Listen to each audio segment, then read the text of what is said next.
Hi guys, welcome to the channel. Today is Tuesday the 18th of November. Hope you guys have been good. So I'm starting over on the monthly time frame on the pound USD as always. Now on the pound USD, I have this channel that's been going on over here. I personally feel like price might maybe want to make a pullback back to these levels here, and then we see if it can break below or react. I guess here will be a matter of waiting, but as per right now, this level here looks key.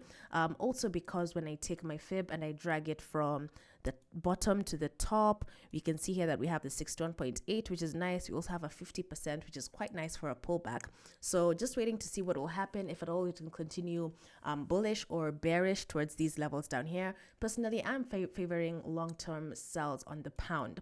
Now going over to the weekly time frame. So in the weekly time frame, we can see that this level here, which is the 1.31 level flat, we've been having a reaction around here, but we still didn't close. Last week's candle closed with this indecision candle, but also with a little bit of bullish volume. These type of candles are not my favorite, but it at least gives more details as to what might happen if price might want to come back to this wick, or even just continue to make maybe a slight pullback back towards this trend line that we have over here. That could also be cool. So indecision candle from last week. So the daily time frame here, the daily time frame has been stalling, guys. Personally, I've been favoring a more deeper pullback, maybe back to this level here where you can have this trend line. Even here would be nice. I don't know if price would want to make a back, maybe like a triple top or something, who knows. But personally, I'm just short-term buys before maybe looking for those sells now back to those levels that I was looking at on the monthly time frame. So yeah, we can see also in the daily time frame, we've been having some weird candles. This candle here, which was yesterday's candle on Monday, we have a little bit of a gap here as well. So we can see that the closing price and the closing price of this one as well, there's something going on here. So I think this might also be indication that price might want to come back to these levels here and even break out. Who knows? So on the 4 time frame now, on the 4 time frame, this is where I have more details. This is the trend line that I have here. This is from the daily time frame, and we can see that this is the swing point that broke above. That's why my trend line is here and not here or not here. We have a breakout of the trend line and then some candles here pushing on upwards. I also have this rising wedge. This rising wedge is interesting because I don't think I've ever seen like a rising wedge and a trend line all together. I'm not sure what's happening, but at least what I can say in summary is that this is like some sort of consolidation, and I know that the breakout towards whichever side is going to be crazy. So I'm going to have to be on the lookout when it comes to that. If at all, I'm going with this rising wedge. When I measure this height here, depending on where the breakout might be, if at all the breakout happens towards the upside, we can see that this level here might be nice for BB price to come back to. If it does break out towards the sell side, yeah, we can come back and maybe make like another low towards down here, and then we see what happens. Personally, I'm favoring the buy side. I'm really hoping that we can get a breakout soon because this has been boring. I've never held a trade for so long in my life. I think this was probably the longest I've held a trade because I took a trade around here on Monday, I believe, last week. And yeah, you can see my stop loss was pretty wide, so I haven't been stopped out yet, but I'm waiting to see. If at all I was looking for an entry today, I would be looking at Monday's highs and lows, which are in this maroon color here, hoping that maybe a breakout towards the upside here. If not, if at all price is going to sell, because I honestly don't know. This is a bit weird, guys. It's a bit 50-50 on my end, but I'm just hoping for the best and hoping that I'll be on the right side of the market. Yeah, and if at all we're selling, then probably a breakout. So basically what I'm saying is that this market is in a consolidation in my opinion, and I'm waiting for a breakout towards whichever side.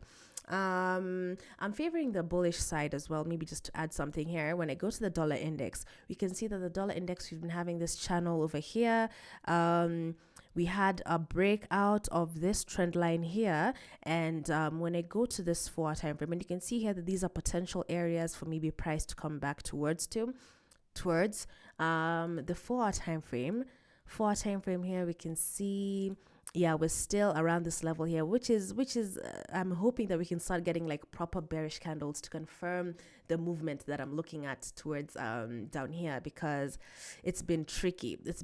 And I've been quite upset because on the pound it has been stalling. But if you look at a pair like, for example, the euro made its move, guys. It already made like this bullish move upwards, and now it's retracing. I'm not too sure if it wants to make like any bullish candles here, so that maybe whoever trades the euro, I don't know if they're looking for buys, but this is what I was hoping for on the pound. And you can see the euro did it, but the pound did not. So interesting times. But anyway, I'm going to be patient and just wait for that breakout in the hopes that I'll be on the right side of the market. I don't think I have anything much to say on that dollar index or the euro. Yeah, just waiting to see what will happen around this level here, because it's going to be very key. Going over to Forex Factory now, guys, we have some pound CPI news tomorrow at 10 a.m. East African time. So I'm not sure if market will continue stalling until the news comes out. Yeah, we have the CPI news. We also have some 10 p.m. news here. We also have non-farm employment change. This was the folder that stuck to me, because you can see here, this here is the change in the number of employed people in the previous month, excluding the farming industry. And we can see here that the number of people have increased. So that means 58,000 people have filed for unemployment, which might not be good when it comes to the dollar index. However, this is something that I'm just adding towards maybe my confluence of maybe now hoping for a stronger USD and a stronger pound and a weaker USD, if that makes sense. So yeah, that's just adding to my confluence. I think this is going to be happening at 4:30 p.m. East African time. We have some news at 10. Anyway, I'll be back again when I'm making analysis news. We see how these news will play out. But currently, that is what I am hoping for. Let's see if we can get this breakout, guys, because it has not been an easy week at all. I don't think I have even too much to say apart from just waiting and seeing what's going to happen. If at all we're buying, or if at all we're going to sell. Anyway, let me know what you think, and I'll see you in the next video. Bye-bye.